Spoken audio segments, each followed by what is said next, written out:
रश्मि 12th pass out करके उसने college join किया एंड कॉलेज ज्वाइन करने के बाद उसने एक पीजी हॉस्टल में शिफ्ट हो गई।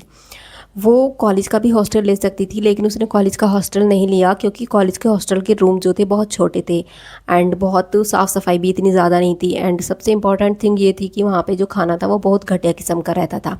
तो कॉलेज से ही 200-300 किलोमीटर 200-300 मीटर की दूरी पर एक पीजी हॉस्टल था।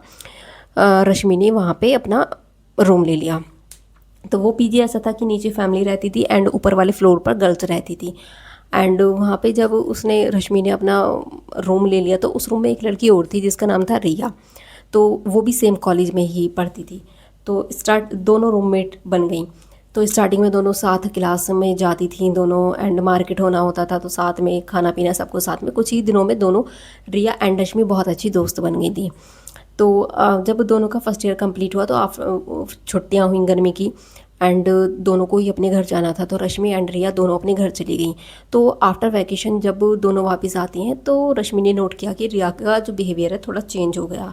थोड़ा नहीं, बहुत ज़्यादा चेंज हो गया क्योंकि पहले जो रिया का बिहेवियर था वो ये था, चहकती वहकती रहती थी एंड मतलब छोटी छोटी बात अपनी शेयर करना है, साथ कॉलेज जाना, साथ आना, ये सारी चीज़ें साथ खाना।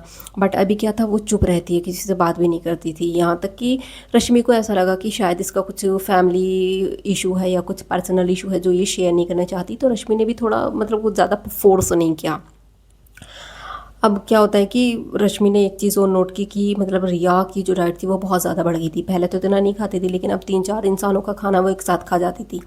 तो रश्मि को थोड़ा सा डाउट हुआ बट उसे ये नहीं पता था कि इसके साथ मतलब कुछ ऐसी चीज़ें हो रही हैं कि जिसकी वजह से रश्मि को भी अपना ये हॉस्टल छोड़ना पड़ सकता है।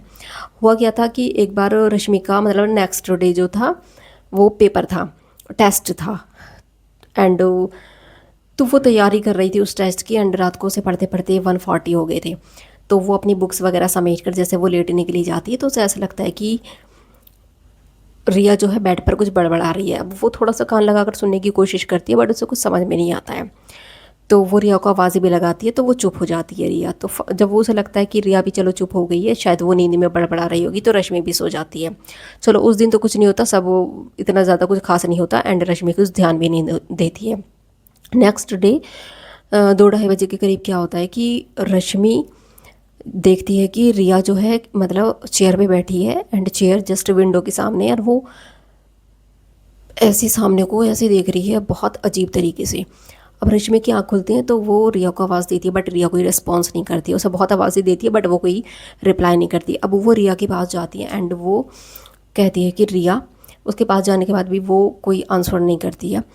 तो वो जैसे थोड़ा सा और करीब आती है तो उसे सुनाई आता है कि रिया है ना कुछ बड़बड़ा रही है। वो ध्यान लगा के ऐसे कान लगा के सुनती है तो वो ऐसे करती रहती है कि 35, 36, 37, 38, 39। अब वो उसके शोल्डर पे, रश्मि उसके रिया के शोल्डर पे ऐसे हाथ रखती है और कहती है कि रिया एकदम। तो वो तब भी कोई रिप्लाई नहीं करती है एंड उसकी काउंटिंग और ज़्यादा बढ़ जाती है कि 86, 87, 88, 89। तो वो उसके पास जाकर जैसे ऐसे शोल्डर पे हाथ रखती है ना, आगे को आकर ऐसे देखती है तो उसका फेस थोड़ा अजीब सा होता है, थोड़ा स्कैरी टाइप होता है एंड वो काउंट कर रही होती है अपने सर के बालों को। She was counting hair and ये सारी चीज़ें देखकर जो है रश्मि बहुत ज़्यादा डर जाती है। वो फ़ौरन एकदम रूम से निकलती है एंड वो नीचे आती है। तो नीचे जो ओनर का गेट होता है ना, ओनर के रूम का गेट, वो खटखटाने लगती है। तो उसे काफ़ी देर हो जाती है क्योंकि वो भी अंदर टीवी वगैरह देखते हुए होते हैं तो उन्हें आवाज़ भी नहीं जाती। काफ़ी देर खटखटाने के, कम से कम 10 मिनट हो जाती हैं। खटखटाने के बाद अंकल बाहर निकलते हैं जो उस बिल्डिंग के ओनर होते हैं, पीजी के जो ओनर होते हैं। तो वो सारे इंसिडेंट बताते हैं कि आप ऊपर चल कर रिया को तो देखिए, पता नहीं क्या हो गया है। अब अंकल एकदम भागे हुए ऊपर जाते हैं तो रिया बेहोश पड़ी हुई होती है अपने बिस्तर पे। तो अंकल एंड नीचे से आंटी भी आ जाती हैं, वो उसे ठीक से मतलब जैसे बेहोश पड़ी हुई नीचे रहती है वो उसे उठाकर उसके बेड पर लेटाते हैं। तो रश्मि का ध्यान जाता है कि जो रिया के नेल्स है ना उसमें थोड़ा सा ब्लड लगा हुआ है क्योंकि रश्मि छोटी छोटी बातों को बहुत नोट करती थी। एंड तो जब वो ध्यान से देखती है ना उसके रश्मि के हाथों को तो वो देखती है कि उसके जो है उंगलियों के नाखून ही गायब है ही नहीं, उसकी फिंगर में नेल्स ही नहीं है। तो वो एकदम शॉक होकर आंटी से कहती है, आंटी ये नेल्स कहाँ गए। अब आंटी भी उसके नेल्स को देखती हैं तो वो भी डर जाती हैं कि मतलब ऐसा कैसे हो गया, ये तो पुलिस केस भी हो सकता है। तो जैसे वो उसे लेटाने के लिए पिलो जैसे ऐसे हटाती हैं ना तो वो देखती हैं कि उसके पिलो के नीचे एक वो होता है ना, जिसे पासा बोलते हैं, जिनसे नेल्स खींच लेते हैं या कोई ऐसी चीज़ खींचने, मतलब एक तरीके से का औजार होता है, वो देखती हैं तो वो रखा होता है एंड उस पर ब्लड लगा होता है। अब ये सारी चीज़ें देखकर रश्मि बहुत ज़्यादा डर जाती है। अब वो आंटी भी डर जाती हैं कि ये मतलब पुलिस केस भी हो सकता है, तो वो फ़ौरन उसकी मम्मी को, उसके पेरेंट्स को कॉल कर देती है एंड सारी चीज़ें बताती हैं कि आपकी लड़की ने ऐसे ऐसे कर लिया है। और उसके पेरेंट्स भी परेशान हो जाते हैं। अब नेक्स्ट मॉर्निंग उसके पेरेंट्स भी आ जाते हैं एंड उसे घर पे लेकर चले जाते हैं। इधर रश्मि को इतना डर लग जाता है कि वो उसी टाइम, मतलब रात तो गुजार लेती है लेकिन नेक्स्ट डे वो अपना हॉस्टल चेंज कर देती है। एंड रिया के पेरेंट्स भी रिया को अपने साथ अपने घर ले जाते हैं। तो दोनों की एक म्यूचुअल फ्रेंड होती है, तो दोनों म्यूचुअल, जब मतलब दोनों का ईयर भी कंप्लीट हो जाता है, वो जो रिया है अपने घर चली जाती है एंड रश्मि कहीं और शिफ्ट हो जाती है, तो दोनों का ईयर भी कंप्लीट हो जाता है। तो जो म्यूचुअल फ्रेंड होती है वो रश्मि को बताती है कि वो अपने घर पर ही रहती है, मतलब अपने विलेज में रहती है।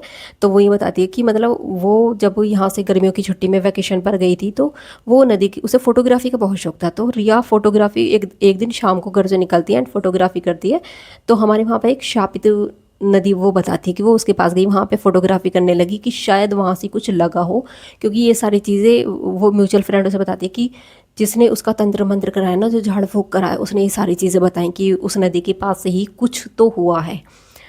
तो अभी तो खैर वो जो है रिया मतलब ठीक हो जाती है, लेकिन वो मतलब दोनों इतनी अच्छी दोस्त बन जाती हैं एंड लेकिन रश्मि को फिर से उसे उससे मिलने में एंड उससे दोस्ती करने में बहुत ज़्यादा डर लगता है। तो मतलब